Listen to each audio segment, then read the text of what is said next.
This man has just been released from jail. He is extremely happy. He even jokes with new prisoners. The reason why he was so happy is not because he is about to be released. It is because he is becoming a millionaire. The story is like this. 2 years ago, Mike, together with 2 colleagues, stole a huge diamond. However, one colleague betrayed and wanted the diamond for his own. They were conflicting while being caught by the police. In an emergency, Mike hid the diamond inside a ventilation duct of a building. Then, Mike was captured. It's so hard, but he is finally released. It's the high time he can go to take the diamond. But he shouldn't be happy too early. That day, he went to the building, but when arriving there, the place he hid the diamond is the police station. Mike was so angry, he didn't know what to do. But the diamond is still inside. He has to find a way to take it out. Then, he dressed as a pizza delivery man to come in. He went directly to the 3rd floor, but the guards stopped him. The guards said that there are only 2 types of people who can come in. One is the one wearing handcuffs. The second is the policeman. This made Mike dazed. It's a waste for him to dress up. He sees a policeman is scanning his car to come in. Mike ran over and gave him all the pizzas. Then, he sneaks to steal his card. After that, he finds a man specializing in faking. He has the man to make a fake police bandage. Mike tries to imitate the policeman's gestures and words in the movies. He is ready now. He brings along a bag and goes ahead to the police station. But when the lift's door just opened up, he meets a group of policemen.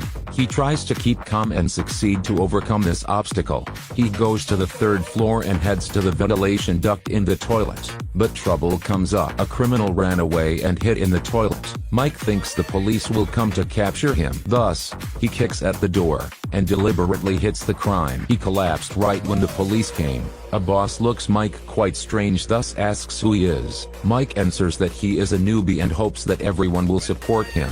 He made an achievement in the first working day. The boss immediately allocates a new mission for Mike. He also gives a colleague to go with him. They go to the scenario. The boss says that he had lost a large number of wheels, but Mike quickly found the clues.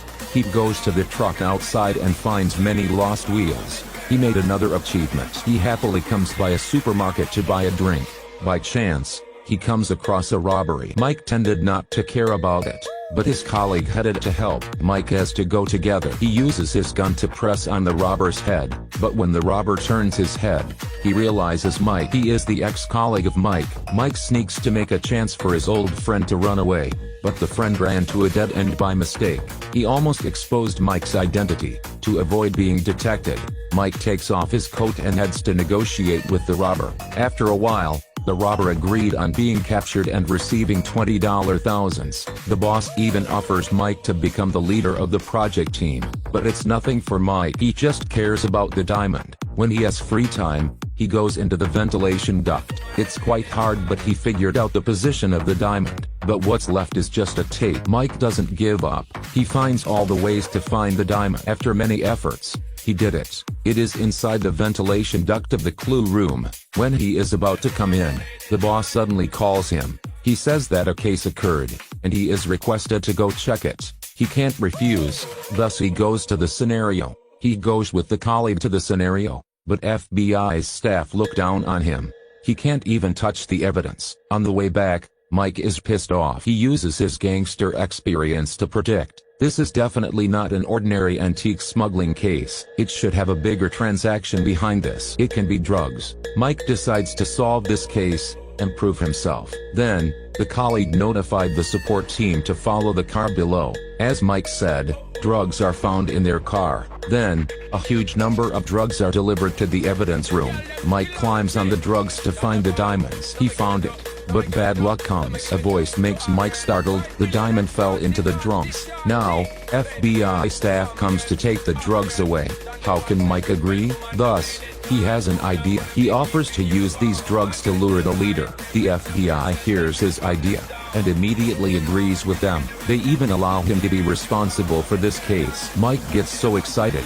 He takes the hostages to the delivery point. The car just stopped. Mike got into the trunk of the car and struggled to get the diamond out. But now, his ex-colleague breaks in and robs the diamond. When they are conflicting, the car is lifted up. The car is moved in front of a group of people. The leader and his subordinates did it. Seeing strangers, the leader is so angry. To prove Mike's identity, the leader gives the gun to him, and tells him to shoot at his old friend. When Mike is raising the gun, the police appear and catch all of them. His old friend took a chance, and drove away. Mike immediately chased after. He takes the smoke in the car, and shoots at the car's door of his old friend. A while later, smoke fills the car and blocks the view. Now, Mike speeds up and goes over the car, and quickly presses the brake. The friend's car is turned over. Mike also gifted his old friend a bullet. Now, the colleague got the real identity and purpose of Mike. Though the crime is in front of him, he can't catch Mike, because when chasing after the old friend, Mike went to another country. They have no rights to catch him. And like that, Mike runs away with the diamond. Since then, he has lived a happy and rich life.